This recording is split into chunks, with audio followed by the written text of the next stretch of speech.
है अभी मैनेजमेंट के तरफ, तो दूसरी तिमाही में सेनको गोल्ड के आय में करीब 31% की बढ़ोतरी रही है, तो मुनाफे में करीब 2% की बढ़त दिखी है। मार्जिन में भी सुधार हुआ है। तो इस बार के नतीजों और ग्रोथ आउटलुक पर चर्चा करने के लिए हमारे साथ कंपनी के एमडी और सीईओ शुभंकर सिंह जी जुड़ चुके हैं। शुभंकर जी, बहुत बहुत शुक्रिया हमारे साथ जुड़ने के लिए हमारे इस खास पेशकश में। तो मेरा सवाल दरअसल गोल्ड रिलेटेड है। फिलहाल देखें तो गोल्ड ऑल टाइम हाई पे ही ट्रेड करता हुआ नजर आ रहा है, तो इससे डिमांड पर क्या इम्पैक्ट हो सकता है? हम देख रहे हैं कि पिछले एक साल में देखें तो गोल्ड ने ऑलरेडी कुछ ऑलमोस्ट 30% का अपमूव दे चुका है। तो इतना 30% अपमूव देने के बाद, ऑल टाइम हाई के पास ट्रेड करने के बाद, इससे डिमांड पर क्या इम्पैक्ट होता हुआ नजर आ रहा है? देखिए, ये जो 30% मूवमेंट अपवर्ड्स दिया है, इसमें इन्वेस्टर्स और कंज्यूमर्स को वो बहुत कॉन्फिडेंस आया कि gold as an asset is an asset for the long term. कभी भी ग्लोबली कुछ भी अनसर्टनिटी आते हैं तो इसमें एक सेफ हेवन का एसेट माना जाता है। और ये जो ऑल टाइम हाई है, आपको बताएं कि लास्ट 7 दिन में ये ऑल टाइम हाई से डॉलर टर्म्स में इंटरनेशनली ऑलमोस्ट $200, हालांकि मतलब 7 to 8% फॉल हो गया है। पर ये जो ऑल टाइम हाई जब अक्टूबर चल रहा था, दिवाली धनतेरस का मंथ था, इस मंथ में भी आपको बताया कि we had the best ever sales at Senco. Almost वो अक्टूबर मंथ में 1,000 करोड़ का सेल एक सिंगल मंथ में हुआ था। तो कंज्यूमर सामने वेडिंग सीजन आ रहा है, लोगों का डिमांड प्राइस बढ़ता है तो जरूर कुछ इम्पैक्ट आता है इन टर्म्स ऑफ क्वांटिटी। क्वांटिटी में हम लोग डीग्रोथ देखते हैं, मगर वैल्यू में हम लोग ग्रोथ देखे हैं। इसीलिए अगर हम लोग Q2 versus last year Q2 का बात करें तो ऑलमोस्ट 27% ग्रोथ देखे। और अगर H1 का ओवरऑल लास्ट ईयर H1 से बात करें तो 17% ग्रोथ देखे।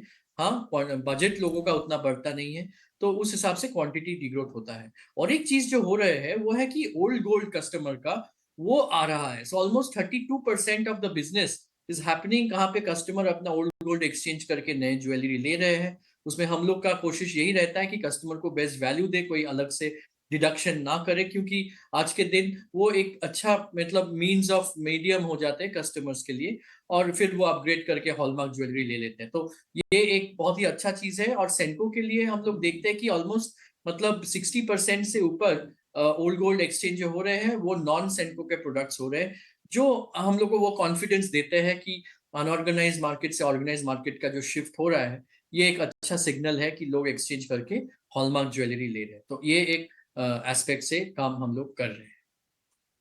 अपग्रेड नज़र आ रहा है, एक तरह का जो कंज्यूमर बिहेवियर है उसमें एक नई तरीके की तमाम चीज़ें नज़र आ रही हैं। शुभंकर जी, प्रशांत बात कर रहा हूँ। हमें ज़रा, आपने धनतेरस और फेस्टिव सीज़न की बात की, थोड़ा सा और विस्तार से बताइए किस तरह का रहा है ये, और पिछले साल के मुकाबले अगर देखें तो उसे आप किस स्थिति में देखते हैं? और दूसरा कि जो लैब ग्रोन डायमंड का पूरा क्षेत्र है, उस बारे में क्या अपडेट है, क्या क्या तैयारियां उस लिहाज से चल रही हैं, ज़रा बताइए उसके बारे में। तो अगर हम लोग पूरे फेस्टिव धनतेरस के बात करें या वाईटीडी के बात करें, हम लोग देख सकते हैं कि last year Diwali Dhanteras around 10-11 नवंबर तक था। तो आज के दिन तो अभी वी आर इन द मतलब 13 हाफ ऑफ नवंबर हो ही गए हैं। तो उस हिसाब से देखें तो अभी तक वैल्यू टर्म्स में 14 से 15% के ग्रोथ में हम लोग है।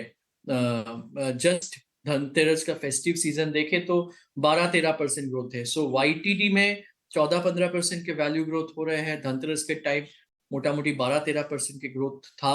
तो वो एक पार्ट है। अभी कंज्यूमर का बात बताए तो देवर टू टाइप्स ऑफ कंज्यूमर। एक थे कि जो वेडिंग ज्वेलरी खरीद रहे थे, थोड़ा हाई वैल्यू प्रोडक्ट्स, और सिटीज में उन लोग को ज्यादा देखा गया। और एक थे सिटीज में जो है स्मॉल टिकट साइज 20-30-40 हजार का एवरीडे लाइट वेट ज्वेलरी। वही आई वुड से 60% थे, 40% हाई वैल्यू वाले कस्टमर्स थे। बट अगर ये जो ग्रोथ H1 में आया है, इसमें एक बड़ा इम्पैक्ट आया है from the tyre 2-3-4 towns and cities. हम लोग के जो स्मॉलर टाउन में फ्रेंचाइजीज है, वहां पे हम लोग देखे कि बड़े सिटीज के तुलना में वहां पे और ज्यादा ग्रोथ आया है, और उसी को हम लोग ड्राइव लेके we have been able to achieve the numbers. So I think agricultural sector में लिक्विडिटी थोड़े बहुत आए हैं, जब प्राइस ड्यूटी कट के बाद गिर गया था अगस्त महीने में, तो लोग वहां पे बहुत ज्वेलरी परचेज किए for the upcoming wedding season या खुद के लिए। So that is how it was overall in terms of the performance. और लैब ग्रोन डायमंड का बात अगर किया जाए तो yes, we have opened about 5-6 stores of lab grown diamond, ज्यादातर ईस्ट में ही है। We are doing a pilot consumers में, हम लोग सेनेस ब्रांड के नाम से लॉन्च किया है। एंड धीरे धीरे कंज्यूमर अवेयरनेस बढ़ रहे हैं, क्यूरियोसिटी तो है।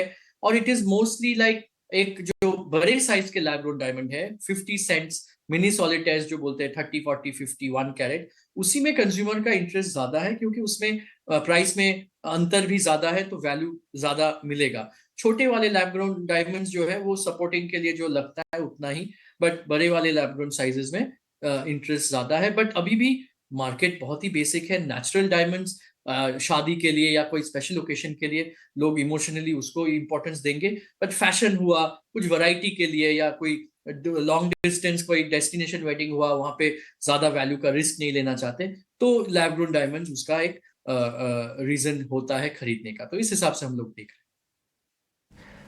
बिल्कुल शुभंकर जी, और साथ ही साथ आप लैब ग्रोन डायमंड्स पर बात कर रहे थे, तो ये भी बता दीजिए कि उसमें और एक्चुअल डायमंड्स में प्राइसिंग डिफरेंस लगभग कितना रहता है, और साथ ही साथ एक्चुअली स्टोर एक्सपांशन प्लान पर भी बता दीजिए कि कंपनी के क्या प्लान्स है, इन्वेंट्री कैसा चल रहा है, उसके चलते क्या कंपनी अपने स्टोर ज़्यादा एक्सपांड करने के लिए देख रही है आगे।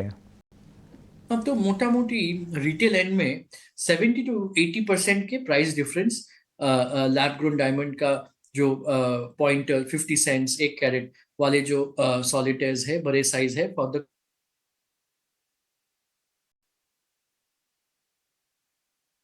शुभ इन terms of new store opening, हम लोग का Q1 में हम लोग कुछ स्टोर ओपन किए थे, बट हीट वेव चल रहा था और इलेक्शन का वो उस टाइम पे माहौल था। Q2 में अगस्त बहुत बहुत अच्छा था, बट सितंबर में प्राइस जंप होना चालू हो गया। तो हम लोग का साल में अभी तक प्लान है कि करीबन 18 स्टोर्स करेंगे। पाइपलाइन में अभी भी 5-6 कंपनी ऑपरेटेड स्टोर्स और 5-6 फ्रेंचाइजीज है। सो मोटा मोटी कमिंग Q3 और Q4 में 10 से 12 स्टोर्स हम लोग का ओपनिंग का प्लान है, और ऑलरेडी Q1 और Q2 मिला के 5 से 6 स्टोर्स हम लोग ओपन किए। तो इस हिसाब से अराउंड 18 स्टोर्स हम लोग ओपन करने का प्लानिंग में है फॉर दिस फाइनेंशियल ईयर। बहुत खूब शुभंकर जी, उम्मीद यही करते हैं कि कारोबार ऐसे ही बेहतर और बेहतरीन बना रहे। हमें समय देने के लिए और कारोबार के हर पहलू पर बातचीत करने के लिए बहुत बहुत धन्यवाद। आपको हमारी ओर से ढेर सारी शुभकामनाएं। चलिए अब ज़रा सेनको गोल्ड पर एक राय भी ले लेते हैं। आज देखिए 4% से ज़्यादा की तेज़ी सेनको गोल्ड में नज़र आ रही है, और जैसा शुभांकर कह भी रहे थे कि जब एक वॉलेटिलिटी होती है, अस्थिरता होती है, या किसी तरह का बहुत सारी चीज़ें जो है आम निवेशक के मन में आती हैं, तो गोल्ड की ओर रुझान बढ़ता है। वो शायद एक बहुत बड़ा फैक्टर है। लक्ष्मीकांत जी, सेनको गोल्ड कैसा लगता है आपको? जी, काफी दिनों के डाउन ट्रेंड के बाद इसमें आज अच्छी खासी तेजी दिखाई दे रही है। आज 4% अप है। 200 डीएमए से एक पुल बैक मूव आता हुआ दिखाई दे रहा है, और आज इसने बुलिश इनगल्फिंग कैंडलस्टिक पैटर्न भी बनाया है। तो मुझे लगता है कि पुल बैक मूव एक्सटेंड हो सकता है, और जो इसके अपकमिंग हर्डल्स नजर आ रहे हैं वो आ रहे हैं 1170 1200 के आसपास। तो एक शॉर्ट टर्म पॉजिटिविटी दिखाई दे रही है, और जो मेजर ब्रेक थ्रू मिल सकता है जैसे स्टॉक 1200 के ऊपर क्रॉस करेगा, तो वहां से अच्छी खासी अपसाइड रैली हमें दिखाई दे सकती है, जो कि इस स्टॉक को 1350 के लेवल तक पहुंचा सकती है। ठीक है, तो ये है रणनीति सेनको गोल्ड पे लक्ष्मीकांत जी की तरफ से आती हुई।